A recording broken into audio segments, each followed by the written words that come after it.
ఇక నుంచి ప్రయోగాలు చేయనని, గామిని తన లాస్ట్ ఎక్స్పెరిమెంటల్ ఫిల్మ్ అని చెబుతున్నాడు విశ్వక్ సేన్. నెక్స్ట్ 2-3 ఏళ్లలో మెంటల్ ఎక్కిపోయే సినిమాలు చేస్తానని అంటున్నాడు. అయితే గామితో మాత్రం Vishwak Sen career best film చేస్తున్నట్టుగానే ఉంది.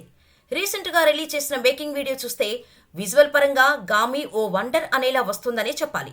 గ్రాఫిక్స్తో పాటు ఈ సినిమా షూటింగ్ కోసం చాలా రిస్క్ చేశారు మేకర్స్. అసలు ఈ సినిమా మొదలై చాలా కాలం అవుతోంది. ఫైనల్గా మార్చి 8న గామి రిలీజ్కు ప్లాన్ చేస్తున్నారు. ఈ నేపథ్యంలో ప్రమోషన్స్ స్టార్ట్ చేసిన మేకర్స్ లేటెస్ట్గా క్యారెక్టర్స్ ఆఫ్ టీజర్ని రిలీజ్ చేశారు. ఈ టీజర్ ఆద్యంతం ఆసక్తిగా సాగింది. ఇదే నీ సమస్యకు పరిష్కారం అంటూ ఓ మ్యాప్ చూపిస్తూ టీజర్ను మొదలుపెట్టారు. అక్కడ నుంచి ఒక్కో క్యారెక్టర్ను చూపిస్తూ సాలిడ్ విజువల్స్తో టీజర్ కట్ చేశారు. హీరోయిన్ చాందిని చౌదరి కాశీలో ఫోటోలు తీస్తూ కనిపించింది. ఇందులోని క్యారెక్టర్స్ అన్నీ కూడా ఏదో చూసి ఆశ్చర్యపోతున్నట్టుగా చూపించారు.